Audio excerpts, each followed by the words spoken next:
Samajwadi party हो, BSP हो, इनमें अब दमखम नहीं रहा बीजेपी से मुकाबला करने के लिए।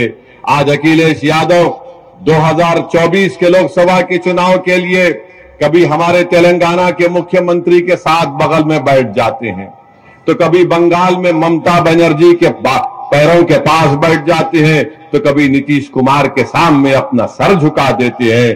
अरे याद रखो, 2024 में अगर बीजेपी को हराना है तो तुमको बीजेपी को उसकी हिंदुत्व आइडियोलॉजी पर हराना पड़ेगा।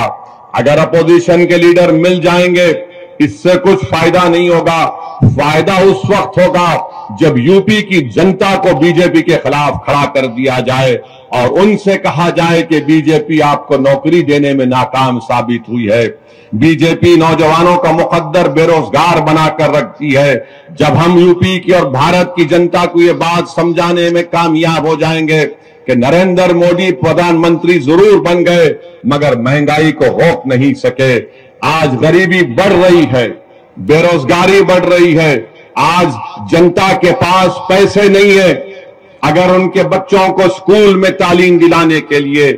आज गरीब इतना परेशान है करके घर में अगर कोई बीमार पड़ जाता है तो उसको कर्जे लेकर अपने दोस्त या अपने रिश्तेदारों का इलाज करना पड़ता है।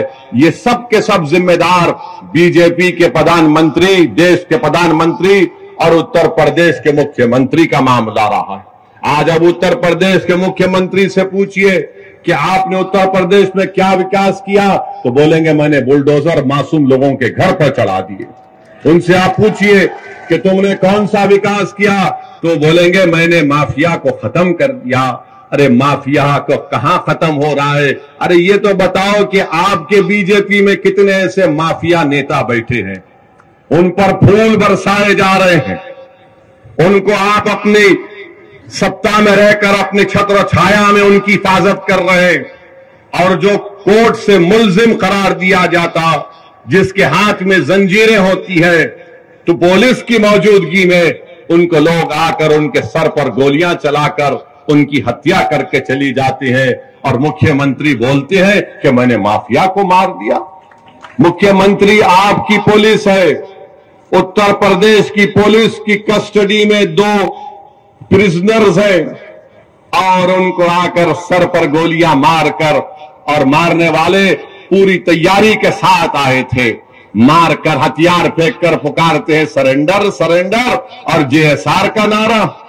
मैं उन पुलिस वालों से मेरा एक सवाल है, अगर वो जेएसआर का नारा नहीं लगाते और तकबीर बोलते तो निकाल कर उनको वहीं ढूंढ देते थे। ये कौन सा आपका इंसाफ है, बताओ आप? और मुख्यमंत्री बोलते गोली का जवाब गोली से देंगे, तो वहां पर क्या हो रहा था? गोली का जवाब जबान से भी नहीं दे पा रहे थे। आपकी कस्टडी में किसी की हत्या हो जाती, छोड़ दिए थोड़ी देर के लिए, उन मुल्जिमिन का नाम अतीक और अशरफ था, मगर आपकी कस्टडी में थे, आपने उनको नहीं बचा पाए और आप बड़े बड़े बुलंद बांग दावे कर रहे हैं हम ऐसा कर देंगे।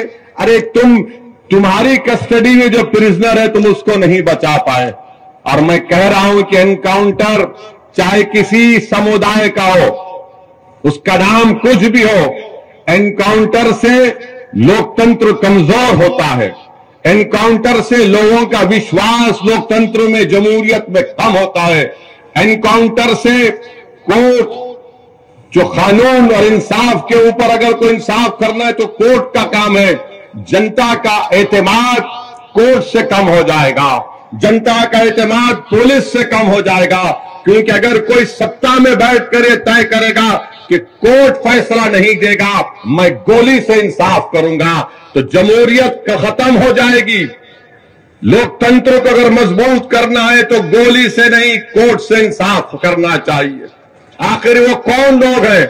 मैं फिर से पूछ रहा हूं उत्तर प्रदेश के मुख्यमंत्री से कि जिन लोगों ने इलाहाबाद की सरजमीन पर उन दोनों को गोली मारी, आखिर वो कौन लोग हैं कि उनके एक जो जिसने गोली मारी उसके घर पर झोपड़ी में रहती है उसकी मां, आखिर कैसे उसके पास 8-8 लाख के 2 वेपन आए 16 लाख के?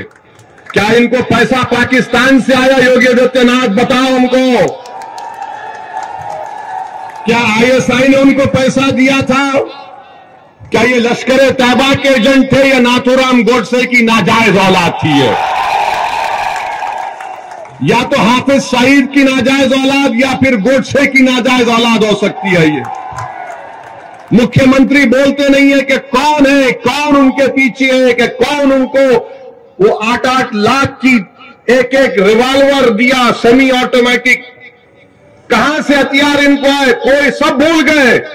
मीडिया वाले 3 दिन 4 दिन तक खूब चलाए, उसके बाद बाबा के राज में जो हो रहा वो खामोश बैठ गए, बोले महाराज का मामला है। अरे ये तो दिखाते कि भाई कहां से वो रिवॉल्वर आई, 8-8 लाख के 2-2 वेपन, 16 लाख की वेपन। अच्छा आप ये बात समझो, हम यहां पर दासना को क्यों आए? एक तो हाजी आरिफ, हम उनको बहुत मोहब्बत करते, बहुत चाहते उनको,